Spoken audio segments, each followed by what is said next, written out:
paz de Deus com todos os irmãos que entraram na live. Amém, César? Já vão escrevendo aí de onde que os irmãos estão assistindo a live.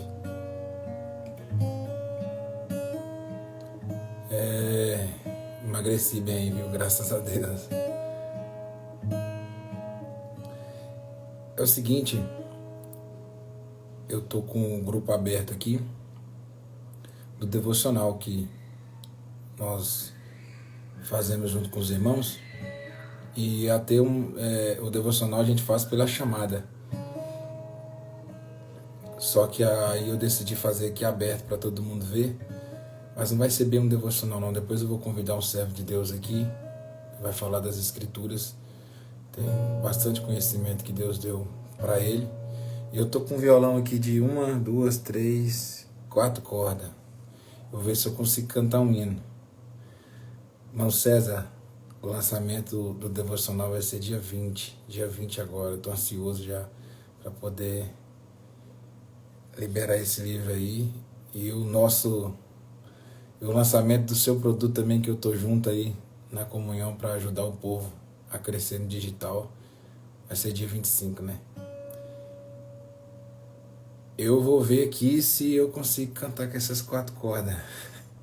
O Abner tá me zoando aí, que só ficou cabeça, porque eu tô emagrecendo bastante, mas glória a Deus. Vamos compartilhando a live aí.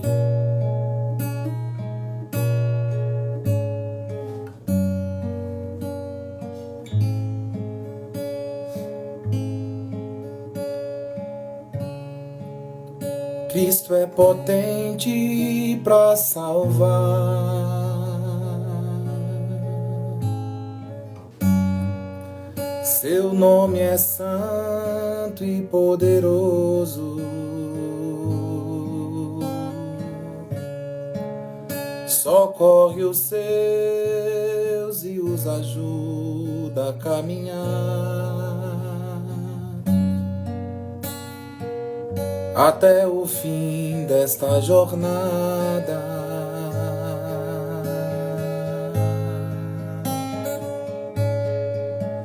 Que as prisões desta vida não te impeçam de caminhar, que as aflições desta terra não te impeça de pregar.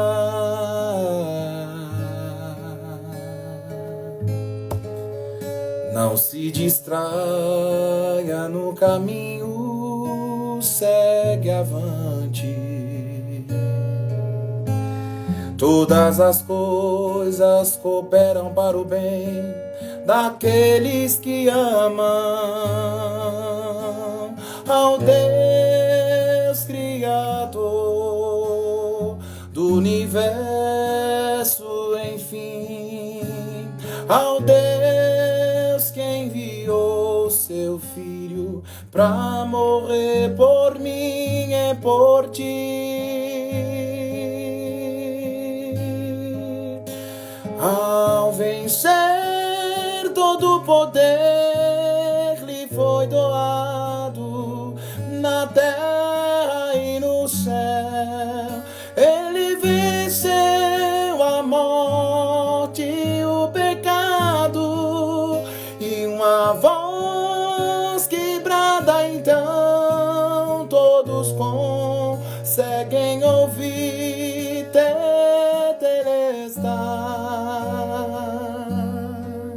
Cristo fala assim: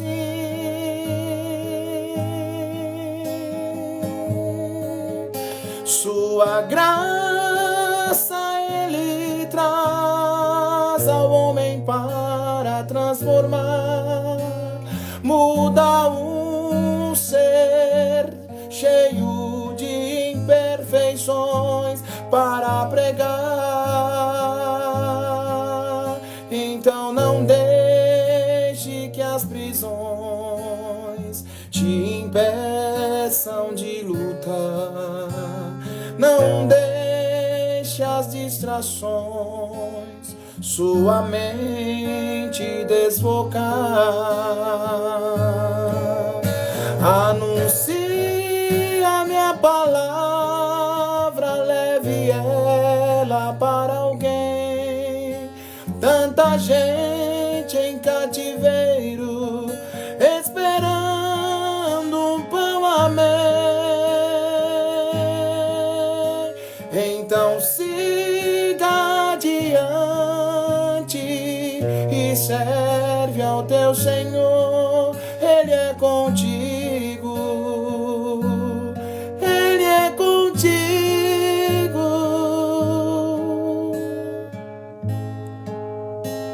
Lança fora todo medo quem tem esse amor. Glória a Deus. Vou convidar o irmão Joel para entrar aqui na live. Eu peço a todos que compartilhem a live. Vai ser de grande edificação que o Senhor fala entre nós aqui. Com certeza a sua presença já me visita e creio que visita o coração de muitos que estão aqui. Eu vou convidar o servo de Deus. Tem uma setinha aqui. Pode compartilhar. Compartilhe o máximo que você puder. E vamos dar seguimento a essa live aqui.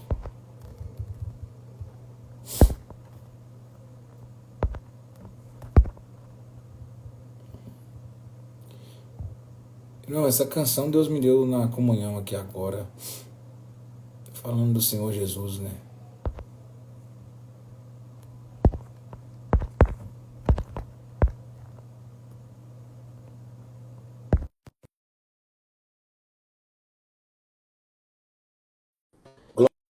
Glória a Deus. Deus que abençoe a todos os irmãos que estão aqui.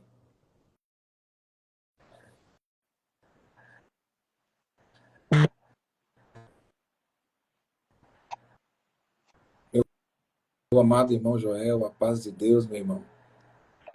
Amém, meu nobre amigo e irmão em Cristo. Tudo vai bem contigo? Tudo vai bem. Família, tudo bem? Graças a Deus, tudo na perfeita paz, firmes na fé, né?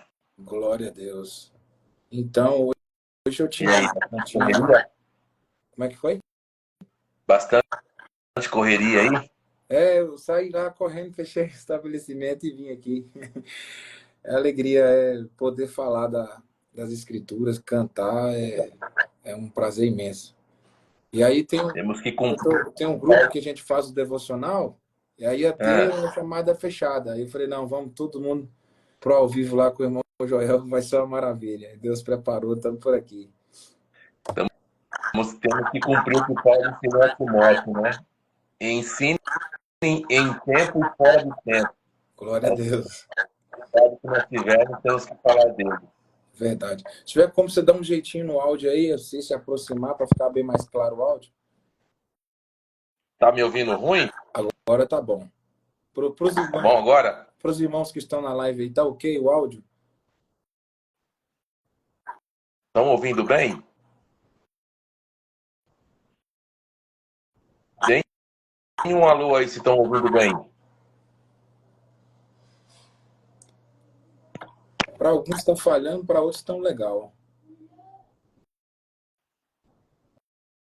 Será que tá? Melhorou agora? Melhorou. Então tá bom. Irmão Joel, estamos com bastante gente aqui na live. Graças a Deus já passou aí 230. Rapaz, esse horário tem que ter muito amor transbordando nos corações, né? Então, rapaz, ó, você vê que maravilha. Ó, o povo tá com sede e fome. Eu vou lhe fazer uma pergunta aqui e tu vai na guia do Espírito Santo aí. O povo aqui tem desejo de saber e vai ser bom também para as pessoas que às vezes deixa passar desapercebido um assunto tão importante. Por que devemos conhecer a Escritura? Maravilha. Antes de responder essa pergunta, eu gostaria de deixar uma reflexão aqui para todos. Talvez alguns aqui já tenham ouvido, se ouviram, vão ouvir novamente, e aos que não ouviram, vai ouvir agora.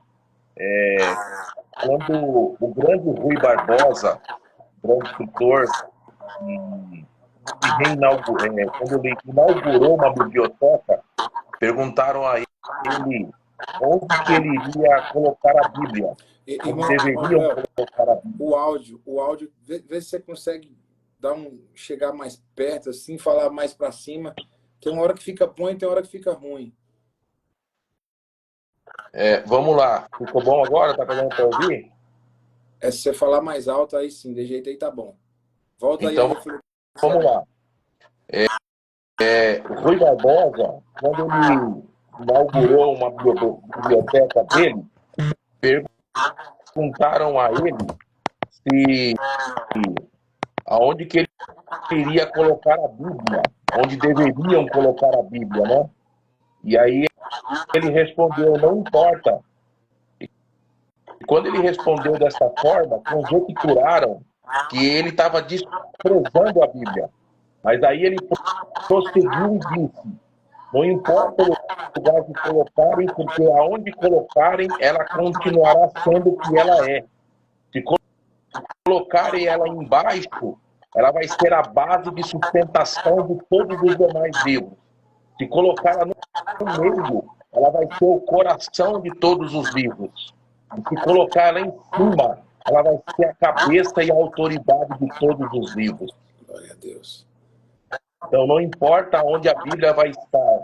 Ou seja, nós estamos falando de alguém que era ateu, não cristão, e dava valor à Bíblia. E nós, como cristãos, por vezes, não damos valor à Bíblia. É só essa reflexão que nós temos que ter para dar a devida valorização às Escrituras. Porque alguém que era ateu, não cristão, entendeu, tinha consciência da dimensão daquilo que é as Escrituras. E há uma pesquisa que pelo menos 90% dos cristãos, Gabriel, não leem a Bíblia. E a tem como regra de fé, mas não a leem. Então, fica essa reflexão. Quando eu tiro o meu áudio aqui, seu áudio fica bom. Então eu vou deixar você falando aí, eu vou só concordando aqui. Tá Vai bom. ficar bom, pessoal. Vou fechar. Maravilha. Então, Gabriel, essa é a importância de nós nos atermos às Escrituras. Porque a Escritura ela é o nosso manual de regra, de conduta e de fé. Nós não podemos, em hipótese alguma, desprezar as Escrituras. Veja o que Oséias nos diz no capítulo 4, verso 6. O meu povo está sendo destruído porque lhe falta conhecimento. E pelo fato de vocês, sacerdotes, aí ele estava se dirigindo ao sacerdote, rejeitarem o conhecimento, também eu os rejeitarei, para que não sejam mais sacerdotes diante de mim. Ou seja, a Bíblia, o conhecimento de Deus não pode ser desprezado, porque a Bíblia é o único meio pela qual nós conhecemos, é o meio pela qual Deus se revela ao homem. Então é a única forma que nós temos de se aproximar e estreitar com Deus um relacionamento é por meio das Escrituras. Veja só o que diz Jeremias 9:23. Assim diz o Senhor, não se glorie o sábio na sua própria sabedoria, nem o forte na sua força, nem o rico nas suas riquezas. Mas aquele que se glorie, glorie-se nisso, em me conhecer e saber que eu sou o Senhor e faço misericórdia, juízo e justiça na terra, porque destas coisas me agrado, diz o Senhor. Ou seja, Deus tem prazer no homem que se atenta a conhecê-lo, a aprender sobre ele, a se aproximar dele, a estreitar com ele um relacionamento. E o único manual que nós temos como regra de conduta e de fé, nós o desprezamos, deixando ele fechado em cima de uma prateleira, ou às vezes aberto em cima de uma mesa no Salmo 91, como se fosse um amuleto de sorte. Quando nós deveríamos se aplicar diariamente à leitura das Escrituras. porque lendo as escrituras diariamente, nós vamos tendo familiaridade com ela. Nós vamos, tudo aquilo que você faz diariamente, você cria hábito. E ao criar hábito de ler ela diariamente, você vai se desvinculando de tudo aquilo que é carnal, que é pecado, e vai se lavando, porque a palavra de Deus, ela é conhecida como a água da vida. A palavra de Deus é conhecida como a água da vida. Salvo engano, em Efésios 5, Paulo dizia assim: como Cristo amou a igreja e a purificou, lavando-a pela água da palavra. Então é a palavra que nos lava diariamente. E nós temos que ter esse contato com ela diariamente. Por quê? Porque nós somos uma natureza caída. E por sermos uma natureza caída, diariamente o pecado nos rodeia. As imundícias deste mundo estão diante dos nossos olhos, estão nos nossos ouvidos, daquilo que ouvimos, daquilo que vemos, daquilo que sentimos. O pecado, ele está dentro de nós. Embora batizamos, mas como disse um grande teólogo, que agora eu não me lembro o nome dele, ele disse: achei que tinha morrido os meus pecados nas águas do batismo, mas eu descobri que o miserável sabe nadar, e eu tenho que matá-los todos os dias. Entende? Se nós lermos 12 de Romanos, Paulo diz assim: ofertai os vossos corpos como sacrifícios vivos, diariamente diante de Deus, porque este é o vosso culto racional e agradável ao Senhor. Por que Paulo fala um paradoxo, um sacrifício vivo? Sendo que o sacrifício é a morte do animal. E ele fala para você fazê-lo diariamente. Porque diariamente o sentimento da ira, da inveja, da cobiça, da mentira, da raiva, do orgulho, da soberba, da arrogância, da ganância, todo este mal que nós herdamos de Adão, ele permanece vivo dentro de nós. É somente pela força da palavra, tendo um relacionamento diário com as Escrituras e comunhão com Deus, nós vamos matando diariamente este sentimento. Nós não deixamos este sentimento aflorar dentro de nós. É só por meio da palavra, das Escrituras. Não existe outro caminho. O crente que não lê as Escrituras, Gabriel, ele fica vulnerável. Ele é um crente ignorante. E quando eu falo ignorante, não é de forma pejorativa. É que ele se torna desconhecido das Escrituras. E por estar desconhecido das Escrituras, ele se torna uma pessoa totalmente vulnerável, uma pessoa totalmente raquítica, porque a nossa carne se alimenta da comida que nós nos alimentamos, do arroz, do feijão, tem que ter carboidrato, proteína, para dar sustentabilidade, sustentação para a nossa carne. E a nossa alma, do que ela se alimenta? Hoje, para muitos cristãos, a alma está se alimentando das coisas desta vida, do entretenimento, das novelas, dos entretenimentos que a mídia coloca e que enche os olhos, e que isso não te faz você se cansar. Os entretenimentos da vida não te dá canseira. Já ler as Escrituras dá sono, dá canseira. Por quê? Porque a pessoa não está habilitada, não está com habilidade, com diária, de se jogar diante de Deus e pegar as Escrituras diariamente e se aplicar a ela. Quando Jesus estava no Getsêmani, que ele se colocou de joelho para orar, ele foi procurar os seus discípulos e eles estavam tomados de sono, e ele disse: vocês nem para vigiar comigo. Era um momento que ele estava na solidão, o Filho de Deus sentindo a maior amargura que ele sentiu ali no Getsêmani, que era uma angústia tão grande de um fenômeno que ele sentiu, que os seus poros se abriu e o seu sangue corria pelos poros Deus e manchava a terra com o seu sangue, naquele momento ele foi procurar os seus discípulos como companheiro e eles estavam dormindo. E ele diz para eles: olha, vigiai e orai, porque a carne é fraca, o espírito está pronto, mas a carne é fraca. E quando ele fala que a carne é fraca, não é que a carne é fraca porque está dando uma abertura para a carne pecar. Pelo contrário, ele está dizendo o seguinte: a carne é fraca porque ela é fraca para as coisas de Deus.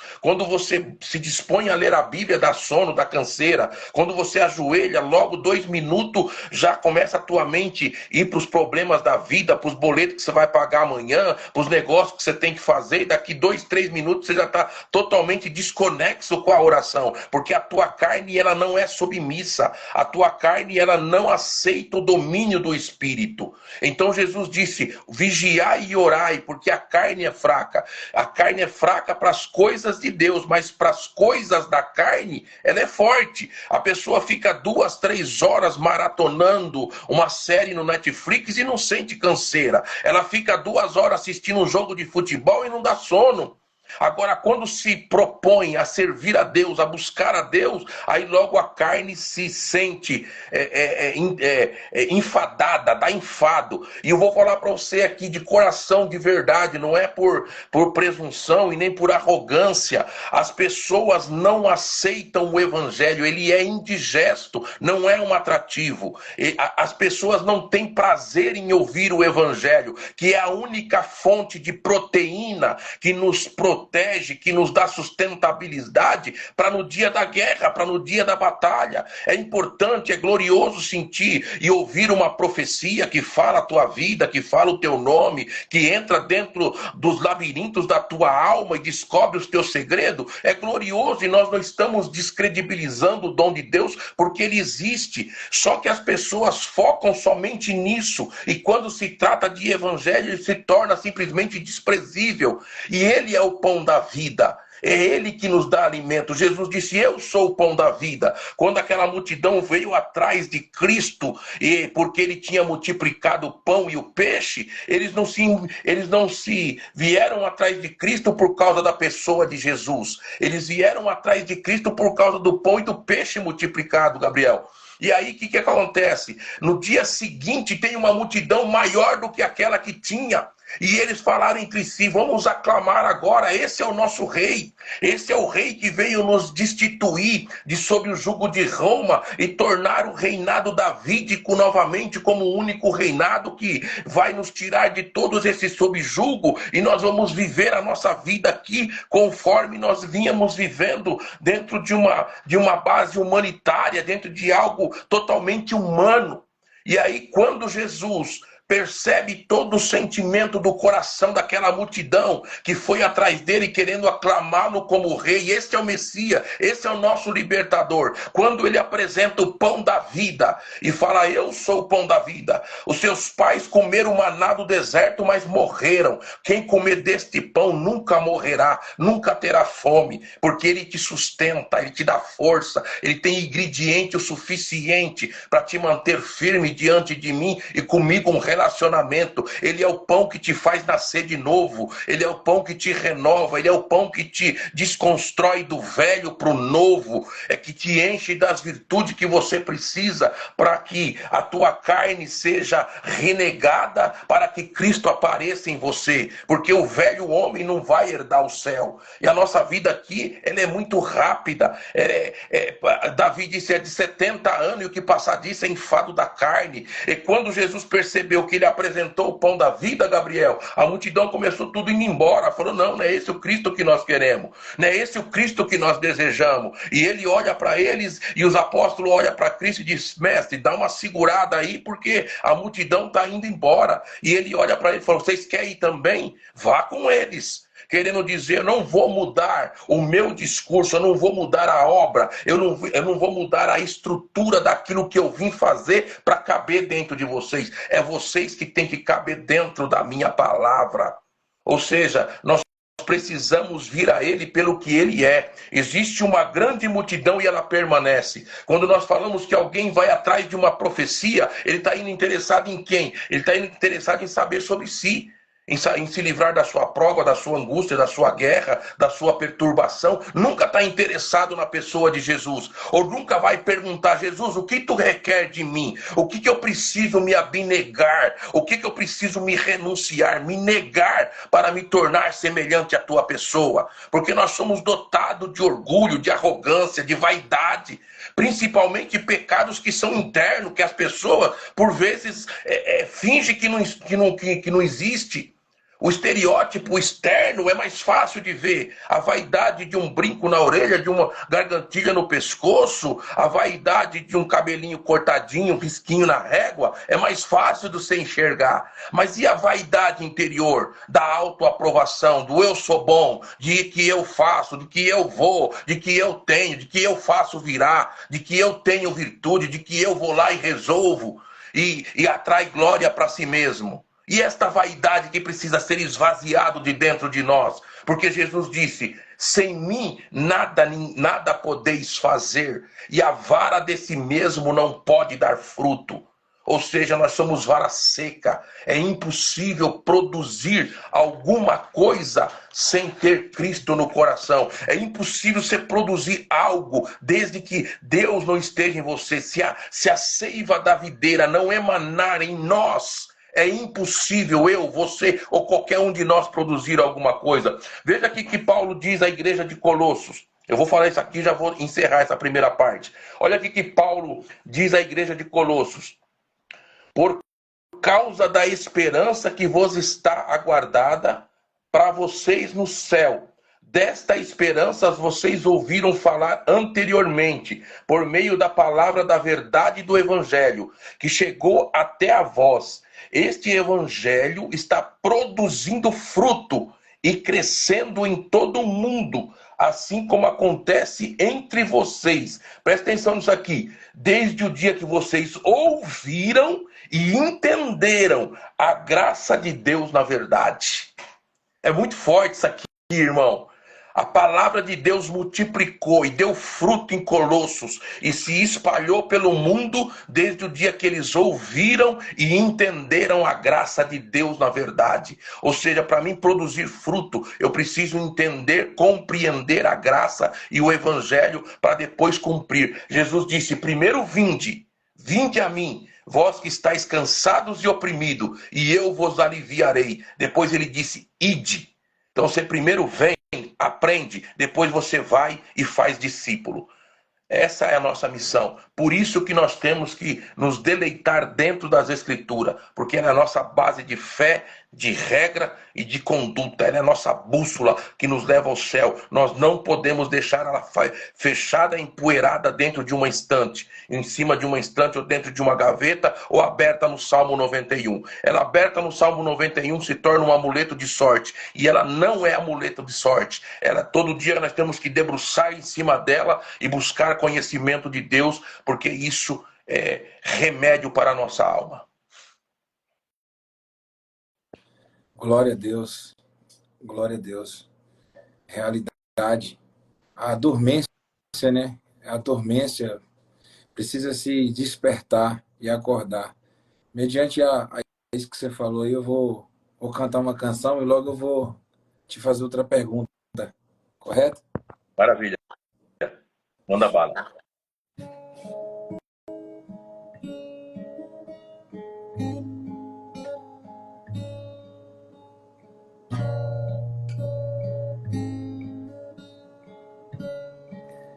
Dormentes estão esta geração,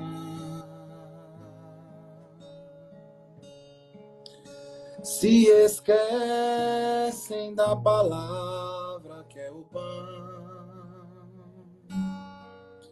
deixam de lado aquilo que produz salvação.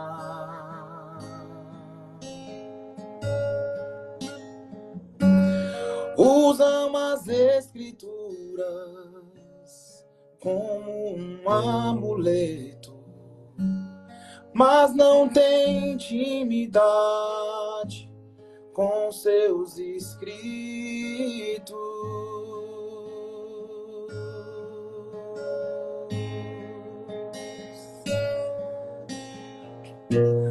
Mas há um povo que desperta,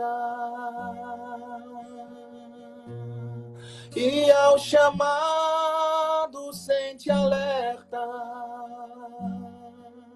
e pregam no tempo, fora do tempo, obedecem ao Deus que lhes ordenou. Ide por toda a terra e anunciai meu evangelho a toda criatura.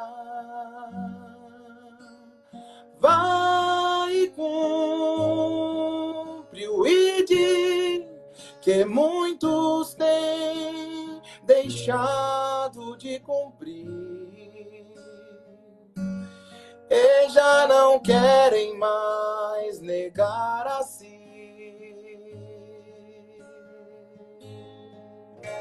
Não querem tomar tua cruz e aqui seguirem a Jesus, então uma vida superficial. Carregam sem marcas do evangelho em si, mas que o Senhor toque em ti e te desperte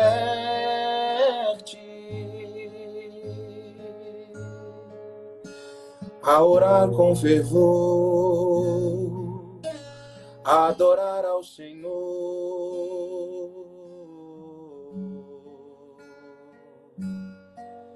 Volte, volte, volte ao teu primeiro amor. Glória a Deus. Joel, diante de tudo que o Senhor já vem lhe trazendo aí, realidades que fortalecem a nossa alma.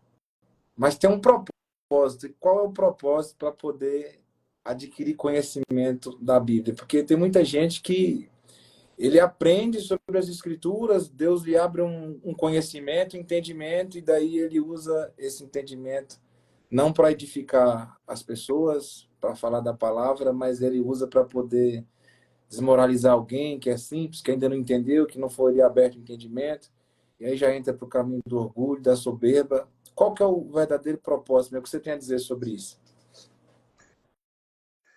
Então, Gabriel, só fazer um relato aqui, que eu sei que o Evangelho, e isso não me preocupa, porque o Evangelho ele nunca foi para atrair aplausos e muito menos bajulação e glamour. O Evangelho nunca trouxe isso para ninguém.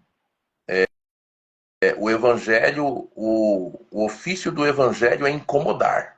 Então, quando nós estamos falando do Evangelho que está incomodando pessoas, para mim, nós estamos no caminho certo. Porque o Evangelho é confronto. Pregação que não tem Evangelho não é confronto. Pregação que não confronta a carne, a nossa natureza caída, não é Evangelho. Porque todo Evangelho que confronta a nossa carne incomoda. E isso é qualquer um de nós, irmão. Nós não estamos preparados para o confronto. Porque nós somos, pela nossa natureza caída, nós temos comodidade de permanecer com os nossos pecados de estimação. Nós somos tendenciosos a manter o conforto de que você não precisa mudar. E o Evangelho ele é para mudar. Tanto que o Evangelho para a igreja primitiva, para Paulo, para João, para Estevão, gerou pedrada. Para Paulo, chicotada, prisão. Para Tiago, decapitação na espada. Para Paulo, uma morte que a guilhotina cortou seu pescoço. Para todos os apóstolos, gerou martírio. O Evangelho que gera é isso, irmão. É confronto. Confronta a natureza humana. Então, eu não me preocupo com se alguém está gostando, se não está gostando. O que eu estou colocando, refuta dentro das Escrituras. Se puder refutar dentro das Escrituras, glória a Deus. Se não puder, irmão, infelizmente, desce goela abaixo, vai ser como remédio ruim. É amargo na hora que passa na garganta, mas depois faz bem para a alma, faz bem para o coração e liberta nós das nossas mazelas, porque nós temos e não é pouca. Falando sobre o advento do conhecimento, Gabriel, o advento do conhecimento hoje no meio, principalmente dentro da igreja onde nós estamos, começou da pandemia para cá, vamos colocar. Já tem alguns amigos aí que já estão há 15, 20 anos nessa caminhada, às vezes até solitário, dando um murro no ar, porque ninguém lhe dava atenção ou a devida atenção, mas já tinha alguns irmãos aí, eu tenho o Rafa de Campinas, o próprio Anderson do Valença, que está aqui entre nós, um grande brother, e que já vinha se aplicando à leitura das Escrituras e trazendo este evangelho genuíno para a aplicabilidade da vida cristã, mas que de certa forma não tinha tanto, não se dava ouvidos. E depois da questão da pandemia, que a igreja fechou as portas, o povo foi para a internet, então veio o advento do conhecimento. E com isso, irmão, com tudo isso que veio, as pessoas começaram a aprender e buscar o conhecimento, e é top, precisa buscar mesmo. Eu não estou aqui contradizendo, vocês já vão entender aonde eu quero chegar. O conhecimento ele é necessário, porém, ele deve ser despido. O conhecimento é necessário, mas porém precisa ser despido de orgulho. Porque se ele se manifestar a vestimenta do orgulho, ao invés dele tornar-se uma ferramenta que vai ajudar as pessoas, ao invés dele se tornar um colírio que vai abrir os olhos da pessoa e acender uma clareira para o reino dos céus, ele se torna uma espada que passa a matar as pessoas, ao invés de levá-la para um conhecimento de Deus. Veja só, o conhecimento sem a humildade, ele se torna cruel. E não tem nada de evangelho num conhecimento simplesmente teórico. O conhecimento não pode desprezar a corroboração do Espírito Santo de Deus. Conhecer por conhecer, qualquer um vai lá e conhece. Adquire o conhecimento. É só você se aplicar a um livro, você se aplicar às escrituras, você aplicar-se a fazer uma exegese, aplicar a fazer uma hermenêutica, a entender de uma homilética, você fica bom demais nisso. É só você se aplicar. Agora, tudo isso sem a manifestação ou a inspiração do Espírito Santo de Deus, que ele é o único que lhe foi ortogado poder para convencer a pessoa da justiça, do pecado e do juízo, não tem valor nenhum. O conhecimento sem a humildade, sem o Espírito Santo, é apenas uma boa oratória e nada mais do que isso.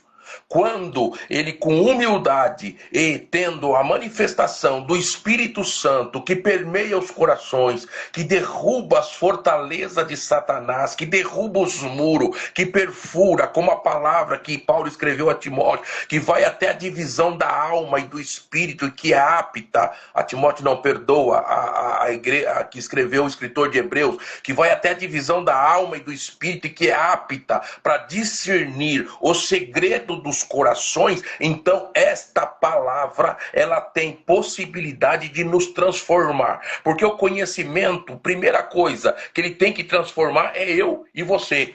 Não adianta conhecimento se eu e você não formos transformados por ele. Então às vezes nós temos conhecimento e nós não fomos nem transformados por ele. O primeiro objetivo do conhecimento, quando você adquire ele, é a transformação interior dentro de você. É você se tornar um ser humano melhor, um pai melhor, um filho melhor, um cristão melhor. Você ir se desconectando, olhando para... O conhecimento, ele te faz olhar, o conhecimento cristão, o conhecimento do evangelho genuíno, ele te faz olhar para dentro de você primeiro. E você vai entendendo e enxergando as tuas miserabilidades e o quanto você precisa se libertar dos males que te cercam, dos pecados que estão dentro de você. E conforme você vai se libertando, então você começa a levar isso para as outras pessoas. O conhecimento não é para você fazer dele um palco de exibicionismo. O conhecimento não é para você se colocar na prateleira na prateleira do exibicionismo e se colocar como melhor do que o teu irmão, ferir, entrar para um campo, virar degladiador. Hoje o conhecimento está tornando-se pessoas inimigas, tornando-se territorial. Eu sou melhor, eu sou melhor. Qual que é o propósito do conhecimento? É para refutar? É para adquirir porfia contra o teu irmão? É para humilhar o teu irmão dentro de um grupo de WhatsApp, dizendo: eu fui lá, eu moí, tá vendo? Eu quebrei o cara, eu moí o cara, eu rebentei com o cara, porque eu conheço, ele não conhece nada, é um lata vazia. E aí você se coloca num patamar de grandeza. Aonde que está isso? Aonde que tem evangelho nisso? Aonde que está evangelho nisso? Se o Cristo, o mestre, que nos ensinou o evangelho, quando entrou no cenáculo do templo, no cenáculo onde eles iam celebrar a última Páscoa e instituir a ceia do Senhor, eles esperavam que um escravo viesse, porque era o serviço mais hostil de um escravo qualquer, que se assentava para lavar os pés. Enquanto eles esperavam o escravo chegar com aquele serviço hostil, quando eles vê silenciosamente, sem dar sequer nenhuma palavra, o mestre da Galileia, o rabino, o Deus que encarnado habitou entre os homens, que se formou carne, e aqui se viu a glória do unigênito Filho de Deus, o Filho do Deus Altíssimo, que habitava no seio do Pai Eterno, aquele em que era reverenciado por toda a potestade e principado, que o Salmo dizia: os anjos de Deus o adorem, ou seja, aquele que era adorado por toda a corte celestial. Ele simplesmente se levanta em silêncio,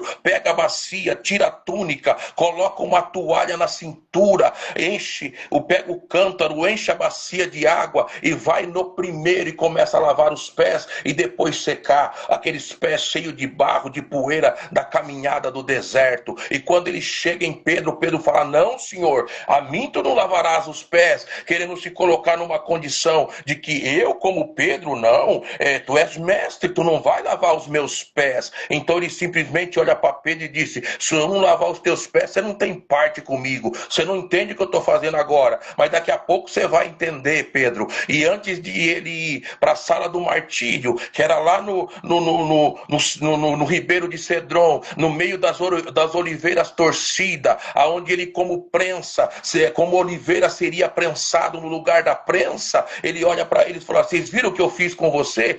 Vocês dizem que eu sou mestre e senhor. Vocês disseste bem, porque eu o sou. E eu, sendo mestre e senhor, eu lavei os pés dos seis. Faça uns aos outros assim. Sabe por que lavar os pés? Porque quando você lava os pés do teu irmão, você não olha de cima para baixo, você olha de baixo para cima. O cristão verdadeiro que entendeu o evangelho, Gabriel, ele não pode olhar ninguém de cima para baixo. Ele sempre vai olhar o seu irmão. Por mais ignorante, leigo ou incauto que ele vai sempre olhar o seu irmão de baixo para cima, sempre se colocando na menor condição de que eu não sou, ele é, eu não tenho, ele tem, eu não tinha, ele me deu, não é meu, é dele. Sabe de uma coisa, Gabriel?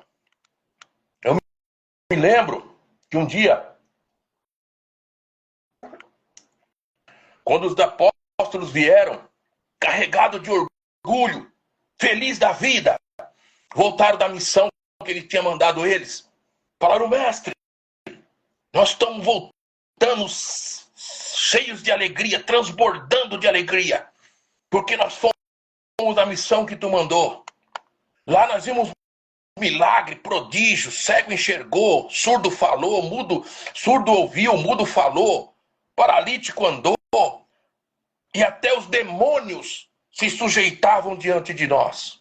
Aí Jesus olha para eles, bem calmo, com aquele ar de manso, porque ele disse, eu sou manso e humilde de coração. Ele olha para eles e diz assim: é com isso aí que vocês estão felizes? É com isso aí que vocês estão felizes? alegrai-vos muito mais pelo vosso nome, está escrito no livro da vida. Aí ele termina e diz assim, porque eu via Satanás como um raio cair do céu. E eu me perguntava, o que tem dentro desse contexto de Jesus falar que via Satanás como um raio cair do céu? Pode ser uma conjectura, porque a Bíblia não crava isso, eu não estou aqui sendo absoluto. Mas um dia orando, eu senti o Espírito Santo falar comigo, Gabriel, que quando Jesus fala, eu via Satanás como um raio cair do céu, dentro desse contexto dos apóstolos, feliz pelo que eles viram, porque pelo poder que manifestou neles, e eles viram prodígios e maravilha, Jesus estava dizendo para ele, olha, aquele arcanjo que habitava diante de Deus, que tocava louvores diante do trono do Criador, e que tocava a sua harpa louvando o Todo-Poderoso, por causa do orgulho que se manifestou nele, as suas cordas da harpa foram quebradas, a sua coroa foi arrancado e lançado foi no inferno, e este agora é Satanás, aquele que era anjo de luz, agora tornou-se senhor das trevas. Está dizendo para eles, se um ser que tinha uma patente tão elevada caiu, imagina vocês que são pobres e miseráveis, homens de natureza caída. Deus me visitou na hora e me abriu a mente para entender que nós não somos nada. E o dia que nós dissermos que somos, ele deixa de ser. Enquanto nós não formos, ele será na nossa vida. Então, o propósito do conhecimento, Gabriel, primeiro, é conhecer a Deus. Propósito do conhecimento, primeiro, é conhecer quem é Deus e o seu caráter. Segundo propósito, estreitar com ele relacionamento. Terceiro propósito, fortalecer tua fé. Ao conhecer as Escrituras e se dedicar a ela, não te fará prioritário diante de Deus. Porque nós temos aquela mania de achar, porque você fica 2 horas de joelho, ou às vezes você fica meia hora ou 1 hora do dia lendo as Escrituras, você já tem o direito de ir diante de Deus e falar, Senhor, agora eu estou lendo as Escrituras, hein? Agora eu estou orando bastante. Essa prova que se apresentou agora, eu quero que tu faça isso para mim. E aí a gente quer usar isso como argumento para encurralar Deus na parede e exigir que ele faça para nós aquilo que nós queremos no tempo que nós queremos. O relógio de Deus não é o nosso relógio, o tempo dele não é o nosso tempo e ele não é nosso empregado. Ele faz de acordo com a vontade dele, no tempo dele e da forma que ele quer fazer. Porque o que ele nos deu e que ele nos prometeu e a maior prova de ele nos amar é no grito silencioso da cruz. Há mais de 2000 anos atrás, aonde ele viu seu filho ser rasgado na cruz do Calvário, aonde a ira de Deus moeu ele por causa das nossas iniquidades. Ele não foi na cruz porque Anás e Caifás o condenaram. Ele não foi na cruz porque Pilatos o sentenciou. Ele não foi à cruz por causa do grito da multidão que gritava, crucifica-o, crucifica-o. Ele foi na cruz por causa do meu e do teu pecado. Ele disse, eu vou à cruz, eu vou dar a minha vida e torná-la, tomá-la de volta. Dentro do Getsemane, quando Judas chegou com os soldados romanos, ele perguntou, quem buscais? Eles disseram, Jesus Nazareno. Todos caíram para trás. Levantou de novo, quem buscais? Jesus Nazareno. Todos caíram para trás. Ele olhou para eles e falou, quem buscai? Jesus Nazareno, sou eu. E foi com eles, querendo dizer, vocês não estão me levando, é eu que estou indo com vocês. Então ele se doou por nós. E nós, às vezes, por fazer algo na obra, por Deus falar na nossa boca, por termos uma oração, um conhecimento que adquirimos bíblico, que Ele nos abriu a mente, nos deu a entender, nós queremos degladiar com o nosso irmão, ofender ou humilhar o nosso irmão. Quem usa o conhecimento para humilhar o seu irmão, para desfazer do seu irmão, ou para se impor como absoluto, nunca conheceu o Evangelho. Porque o Evangelho não é isso. Você precisa sim, colocar a verdade. Obviamente que você não vai aceitar uma heresia se calando diante de uma heresia. Vale a pena enfatizar isso aqui. Você não vai se calar diante de uma heresia. Agora, você pode refutar a heresia e colocar dentro das Escrituras. Se a pessoa não quer aceitar, tá entre ela e Deus, você fez a tua parte. Partiu para briga, partiu para ofensa. Quem tem o espírito manso de Jesus, ele se retrai, ele se retira e fala, tá bom, se você quer aceitar. Aí alguém fala assim, mas Paulo pulou com os dois pés no peito de Pedro, quando Pedro estava pregando sobre a circuncisão, porque Jesus tinha vindo, Jesus tinha quebrado a circuncisão, não tinha para o evangelho, para a graça, não tinha circuncisão e nem incircuncisão. E no concílio de Jerusalém, lá em 15 de Atos, os dois truncaram, e foi briga, foi brava a briga de Pedro com Paulo. Mas quando Pedro reconheceu que estava errado, Pedro se reconheceu e deu uma recuada, porque sabia que estava errado. Paulo falou, era repreensível, por isso que eu repreendi ele. É normal eu de repente, você falar alguma coisa que não bate com aquilo que eu falo. Então vamos para dentro das escrituras. O que as escrituras estão falando? Não é a minha verdade nem a tua verdade. Como não era a verdade de Paulo e nem a verdade de Pedro. Era a verdade daquilo que Cristo tinha trazido. Ele falou, eu vim derrubar o muro da separação. Não tem mais cita, nem bárbaro, nem judeu e nem grego. São todos em um e todos em Cristo. Então, quando Pedro entendeu isso, Pedro deu uma recuada e aí Paulo entrou e corrigiu o que precisava ser corrigido. Então, em nós está a missão de corrigir. Mas se for para partir para uma briga, para uma arrogância, para uma presunção de você se fazer validar em cima do teu irmão, com ego, com vaidade, você já deixou completamente o evangelho de lado. Realmente, boas respostas. E tem também o detalhe de que a pessoa tem o conhecimento, adquire o conhecimento e na prática já não é a mesma coisa, né? Tem o conhecimento, mas não pratica. É só para usar ali como esse escudo de orgulho, para debater, para falar que venceu, para falar que ganhou uma guerra que existe dentro da mente da própria pessoa, né? Por causa do seu ego. Mas o que você tem a dizer? Melhor é a prática do que o conhecimento, né? Sim, sem dúvida nenhuma. Existe uma grande diferença. Eu diria para você que há um grande abismo entre você conhecer e viver o que você conhece. Pregar o que você conhece é fácil. Viver o que você conhece, aí é que está a prova daquilo que realmente você é em Cristo. Olha o que Paulo dizia na igreja de Filipenses.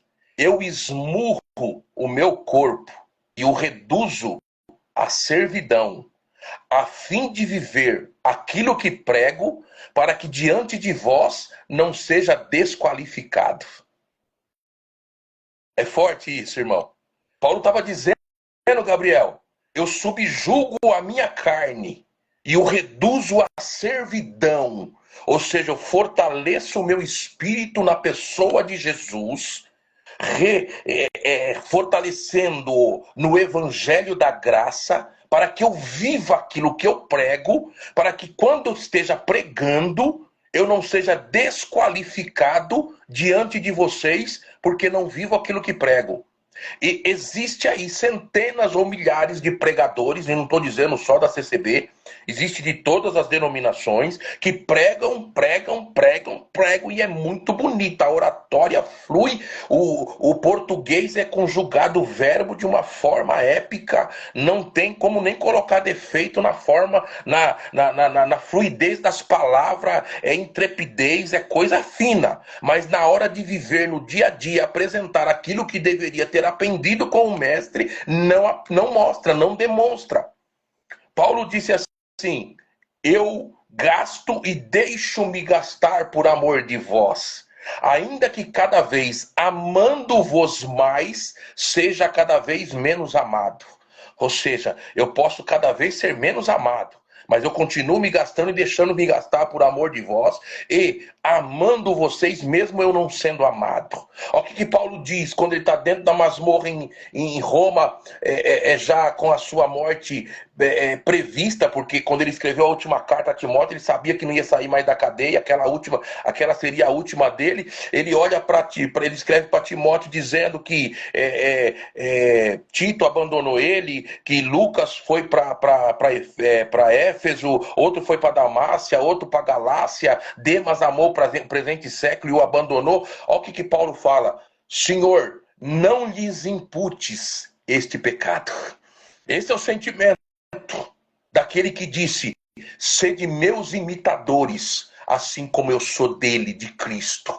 Porque o Cristo que nós conhecemos, que se fez carne e habitou entre nós, quando o leito vertical da morte foi levantada diante daquele batismo de horror e de uma multidão que algozes o zombava e o humilhava, nu diante daquela multidão, a sua primeira palavra na cruz foi: Pai, perdoa-os porque não sabem o que fazem. Foi uma oração de intercessão pelos seus assassinos, de um coração benevolente, que a única coisa que ele soube fazer enquanto perdurou aqui na terra foi amar, e continua nos amando.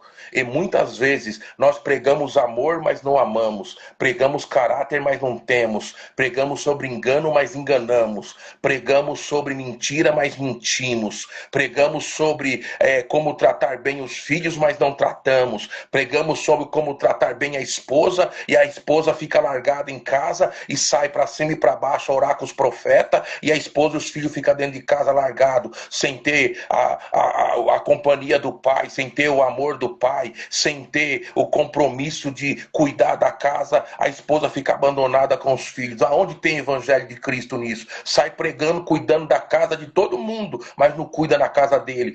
O primeiro ministério que você tem que cumprir é dentro da nossa casa. E eu não estou dizendo aqui que eu sou perfeito, que eu sou santo, porque eu não sou. E Deus sabe que eu sou um pecador miserável e que sou carente da misericórdia de Deus, e que todos os dias eu vou aos pés da cruz, porque todos os dias nós temos que ir à sombra da cruz e buscar nele e falar: Senhor, olha para dentro de mim. E Davi, ele foi escolhido segundo o coração de Deus, porque quando ele olhou que ele não encontrou nada, ele falou: Senhor, expurga-me até daquilo que me é oculto. Ou seja, tem alguma coisa dentro de mim que eu não consegui enxergar, que te ofende a tua pessoa, arranca de mim, porque eu quero te agradar. É esse o sentimento do cristão, que às vezes fica fazendo trampolim, se crescendo, se achando bonzão, e cuidar daquilo que ele precisava cuidar, não cuida. Ou cumprir aquilo que ele prega, não cumpre.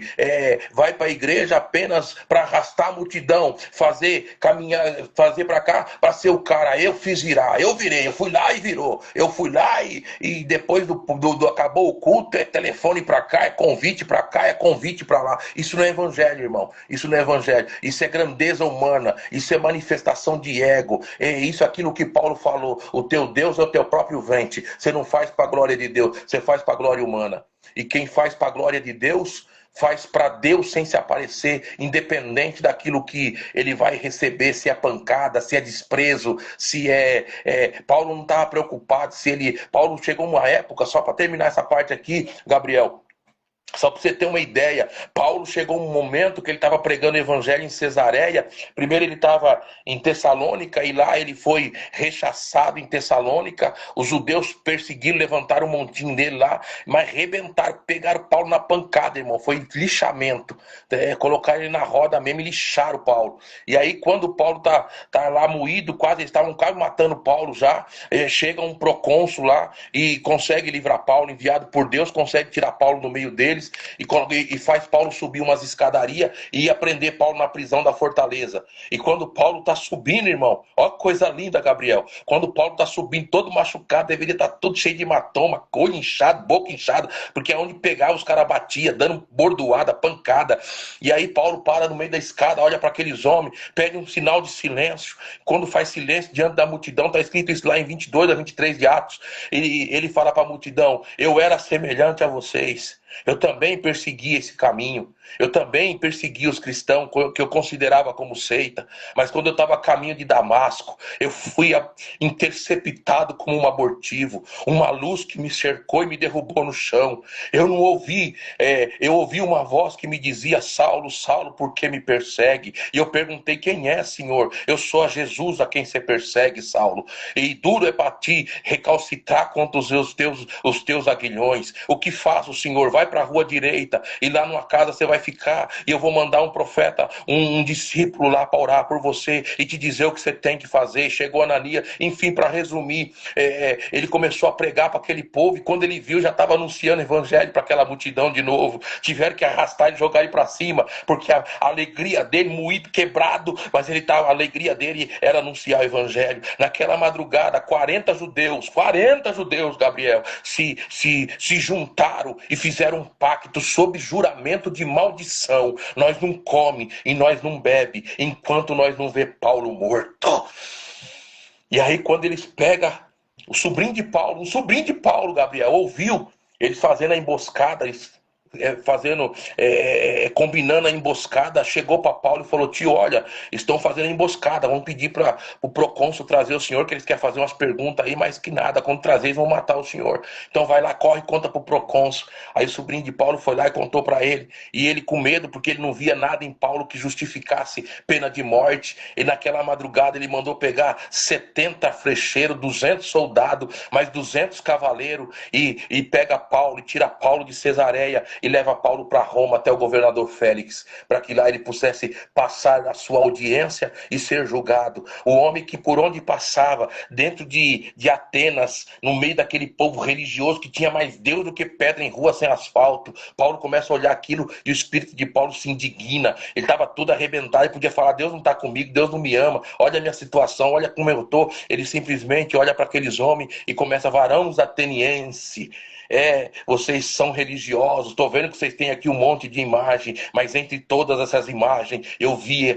uma delas que é chamada ao Deus desconhecido. Esse é o Deus que eu vos prego, o Deus desconhecido, o Criador dos céus, o Criador da terra. E começou a anunciar o evangelho para ele. Irmão, é isso que tem que estar dentro do coração do cristão: sede de anunciar, de falar de Cristo, mas por amor. E não por grandeza, não por contenciosidade, não por porfiar, não por você achar que você adquiriu um conhecimento melhor do que o teu irmão, e agora isso, ao invés de virar... porque Satanás, só isso aqui para encerrar essa parte, Gabriel, que Satanás, ele é habilidoso, ele é mestre na arte de enganar. Ele te engana e te convence que você não está sendo enganado. E aí, ele te faz... ele inocula o veneno da serpente. O veneno da serpente continua sendo inoculado. Aí ele começa a falar para você: você tá bom, você não pode aceitar mais, você não pode, você tem que agora. Aí você vira um crítico ácido, você vira o cara bom, que não existe pregador na terra, só você é o pregador, só você é o bom.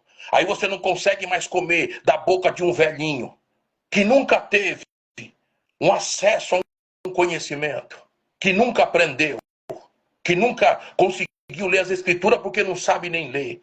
De alguém simples, nós não estamos falando desses grandão aí que são cheios de arrogância. Nós estamos falando de algum velhinho simples que às vezes não soube, não teve possibilidade de adquirir conhecimento. Mas ele tem um quarto chamado quarto da oração, onde ele tem intimidade com Deus, onde ele fala com o Todo-Poderoso. E o Todo-Poderoso fala na boca dele. Aí querem descredibilizar os dons, querem descredibilizar aquilo que viveram. Isso não é evangelho. O evangelho, a primeira coisa que ele me faz é me jogar no chão, me fazer enxergar primeiro as minhas misérias e depois amar o meu próximo como Cristo nos amou. Porque primeiro ele falou amar a Deus sobre todas as coisas e o próximo como a si mesmo. Mas lá em 13 edição do Evangelho de João, ele levantou a régua e falou: amai-vos uns aos outros, como eu vos amei, se quiserdes ser meu discípulo. Bom, Joel, para a gente finalizar aqui, vou deixar uma outra pergunta.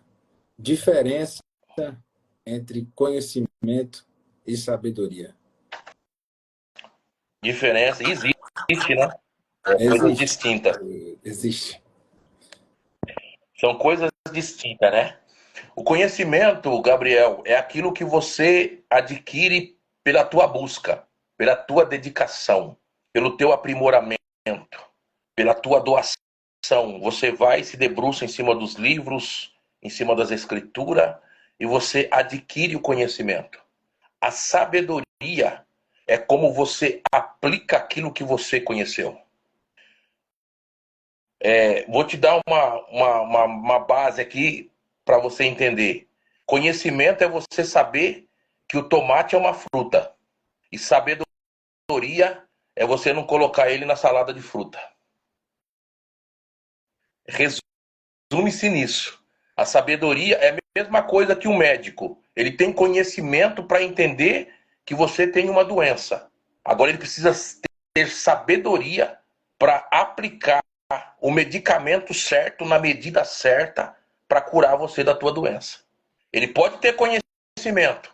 Se ele não tiver sabedoria, na hora que ele for cuidar da tua doença, ele pode te levar a óbito. Então, quando você, em resumo, o conhecimento é a informação adquirida e a sabedoria é a capacidade de aplicar com eficácia aquilo que você conheceu. Então, você precisa saber o local que você está, o momento que você está e para qual público você está falando. Porque dependendo do cenário, ao invés de você emanar as pessoas com o teu conhecimento, você emana ela da tua vaidade e do teu orgulho. E ao invés de ela aprender, ela desaprende. E é por isso que tem muita gente falando, tá vendo? Começou a estudar a Bíblia, já virou isso. Começou a estudar a Bíblia, já virou aquilo. Tá vendo? Começou a estudar a Bíblia como se ler a Bíblia, se o ato de ler a Bíblia transformasse a pessoa no que ela está se transformando pelo seu próprio ego, pela sua própria vaidade. Tem nada a ver com a Bíblia. A Bíblia transforma o nosso caráter e nos torna na semelhança de Cristo, o rabino da Galileia, que nunca quis glória para si mesmo. E quando alguém chegou para ele e disse, bom mestre, ele disse, por que me chamas bom? Bom é meu Pai que está no céu. Ele sendo bom, não usurpou ser bom. Pelo contrário, Paulo vai dizer à igreja de Filipenses, ele sendo Deus, não usurpou ser igual a Deus, mas esvaziou-se de si mesmo, para tornar-se carne, e aqui ser obediente até a morte, e morte de cruz. É nisso que nós temos que nos validar, porque quanto nós estivermos batendo no peito e achando que somos alguma coisa, ou se autoaprovar, eu sou bom o suficiente, ninguém sabe mais do que eu tenho a hermenêutica na ponta da língua, eu sei fazer uma exegese como ninguém, eu conheço disso, eu conheço daquilo outro, eu sou bom nisso, eu sou bom naquilo outro. Quando você nunca tiver mais nada para aprender, eu posso te afirmar, você está totalmente longe, como o céu da terra, você está longe do teu Senhor. O dia que você se aproximar dele, você vai enxergar o teu irmão, que por vezes não tem um cisco do conhecimento que você tem, você vai olhar para ele e vai dizer, ele é melhor do que eu. Você pode ensiná-lo, esclarecer a mente dele, mas você nunca vai se sentir melhor do que ele. Porque o dia que você se autoaprovar, você está longe do evangelho, daquilo que Cristo nos ensinou. Glória a Deus, meu irmão. Eu acho não, né? Tenho certeza que foi de grande aprendizado aqui para todos nós. E aí o pessoal tá achando que tá pedindo para você voltar mais vezes. Tá aqui pedindo para voltar mais vezes, trazer mais conteúdos aí da palavra. E com certeza Deus vai preparar de te convidar novamente para você estar falando aqui da palavra. E eu sei que você tem prazer nisso, né? E honra e glória O sejam nosso prazer, para irmão. Deus. Às vezes por misericórdia, vem alguns irmãos aqui em casa e nós vai até 3, 4 horas da manhã falando do evangelho no câncer, irmão. O evangelho se torna enfadonho para quem não tem prazer em Cristo. Agora, para aqueles que são interesseiros em Cristo, aí o evangelho se torna enfadonho. Aqueles que vêm a Cristo por interesse, só se interessa pelas bênçãos e não pelo abençoador, né? As pessoas só querem os milagres de Cristo, mas não querem o Cristo do milagre. Porque para ter o Cristo do milagre, você precisa se negar a si mesmo, tomar a sua cruz diariamente e seguir ele, né? Ou seja, as pessoas não querem se render a isso. Elas querem se manter do jeito que são, mas se aproveitar das benesses que o Jesus nos traz. E ele, por misericórdia, até nos faz. Mas lembre-se de uma coisa, eu vou deixar uns salmos aqui, que agora eu não me lembro o capítulo dele, mas depois eu posso passar para você. Que o salmista diz assim, e lhes cumpriu o desejo do coração, mas lhes deu a magreza da alma. É forte. Então, Tem que então, o homem meu irmão, esvaziar de si mesmo, temos que nos esvaziar de nós mesmos. que cresça o Eu quero Senhor. só para finalizar, agradecer a todos que participaram pela alegria, pela comunhão. Quero pedir oração. Segunda-feira, às 7 horas da manhã, eu vou passar por uma cirurgia para remoção de um cisto na boca, que já corroeu parte dos ossos dos meus dentes, e vai ser em torno de umas 5 horas de cirurgia. E eu devo me interno no domingo à tarde e devo sair entre terça e quarta-feira. Eu vou ficar aí uns 20 dias de molho. Mas após isso, você pode nos chamar aqui que nós teremos o prazer de falar novamente sobre o Evangelho de Jesus Cristo. Eu sei disso. Todos nós vamos orar aqui pelo irmão. Pedir para você repetir o salmo. Repete os salmos aí. Deixa eu ver se eu acho ele aqui para falar o capítulo certo para as pessoas. Se não me falha a memória, é o Salmo 106.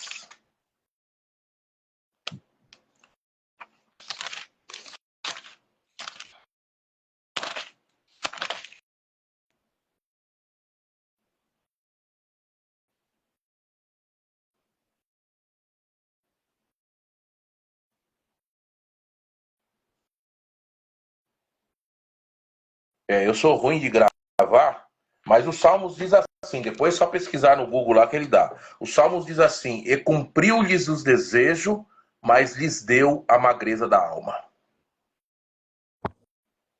Glória a Deus. Se você é ruim de gravar, eu vou te falar uma coisa. Eu não tenho nem mente. Ei, meu amado. Nós vamos orar pelo irmão Joel. Com certeza Deus lhe dará vitória nisso aí. Que você tenha muita vida e saúde para poder falar aquilo que o Senhor colocou no seu coração. Edifica a vida de muitas pessoas, como a minha e de todas as pessoas que estão aqui. Que Deus abençoe o irmão, a sua família. Amém. Abençoe os seus caminhos. Amém.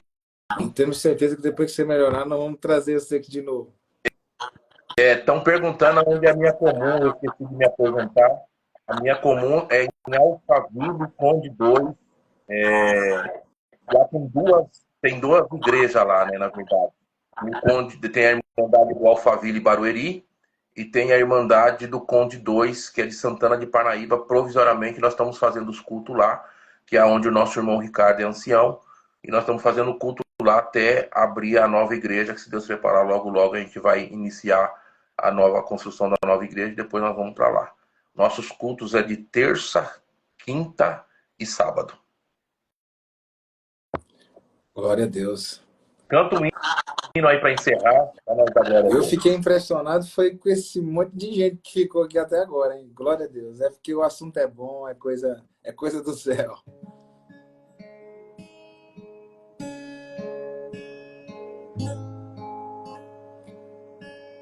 Me lembro bem quando tudo começou.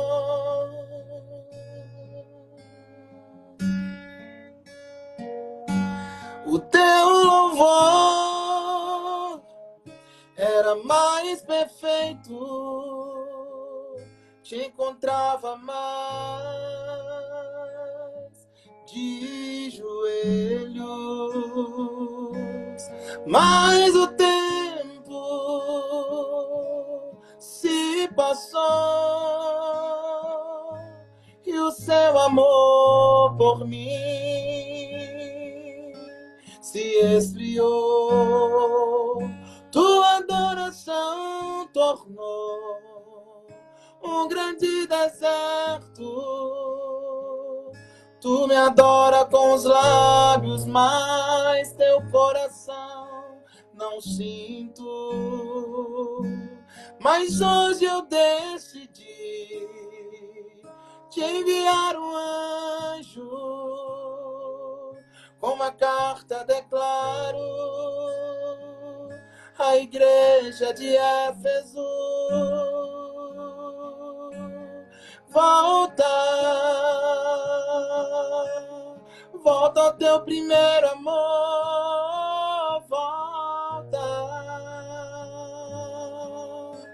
aonde tudo começou. Volta, volta ao teu primeiro amor, volta, aonde tudo começou.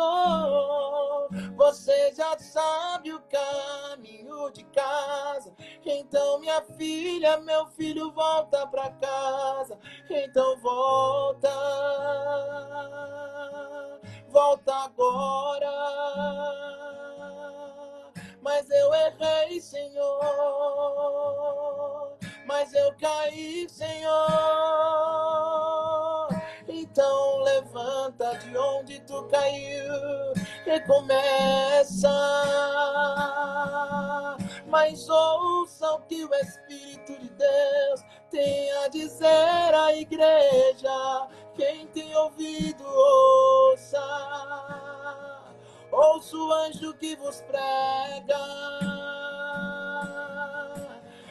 Éfeso, volta ao seu primeiro amor. Volta, volta, Éfeso, aonde tudo começou. A inveja tem reinado aí, o orgulho tem reinado aí, a discussão entre os líderes, a guerra está tão terrível. Deixaste o ciúme vos abraçar, já não querem mais adorar, estão trocando os altares, estão aceitando manjares, mas volta, aleluia, volta ao seu primeiro amor, volta, volta onde tudo começou. Glória a Deus. Tô com esse violão, deixa eu ver, 1, 2, 4 cordas, rapaz, não dá pra ir não. Aí é só para quem tem destreza, hein?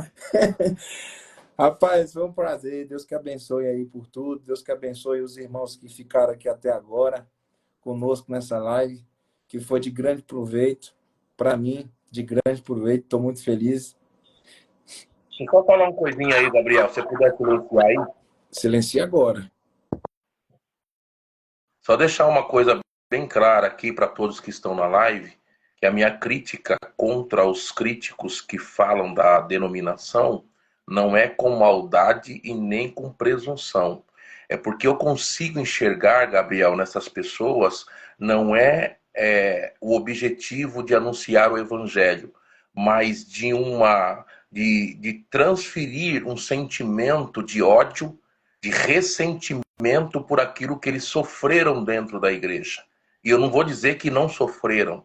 Automaticamente pode sim ter sofrido algumas represálias, passado alguns processos difíceis, e eu não vou entrar nesse mérito, mas passar por processo difícil, ser humilhado, passar por algum momento de turbulência, isso não te dá o direito de você encher o teu coração de ódio e sair destilando contra as pessoas, contra uma instituição. Isso não é evangelho e isso não tem aprovação de Deus. Eu falo com absoluta certeza, não tem aprovação de Deus nisso.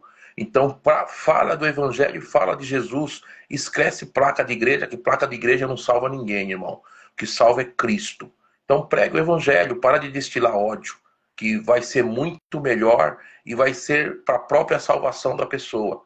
Porque se a pessoa nutrir esse ressentimento, essa mágoa, no céu com mágoa e ressentimento não entra, irmão. Pode cumprir tudo. Se não cumprir o amor, Paulo disse que você pode pregar, profetizar, ter dom de ciência, dividir tudo que você tem para os outros pobres, até entregar o teu corpo para ser queimado. Se a motivação não for por amor, você está perdendo tempo, é tudo em vão. Então tem que ser por amor, faça por amor, e não por ódio, não por ressentimento ou por vingança de querer esvaziar uma igreja e você sair destilando o teu ódio nas redes sociais. Isso não vai te levar a lugar nenhum, não vai levar ninguém a lugar nenhum. Glória a Deus. Ficou bem explicado, meu amado. Bem explicado. Tamo junto. Tamo junto. Deus que te abençoe. Deus abençoe. Foi um prazer estar junto, viu? O prazer é todo nosso. Deus que abençoe os irmãos que estiveram conosco na live. Deus vai preparar uma próxima, com certeza, né, irmão Joel? Com certeza. Deus vai preparar. Então, Temos outros assuntos muito bons para conversar. Opa, maravilha. Nós vamos sim informando. Deus que abençoe. Amém. Fica com Deus. Amém.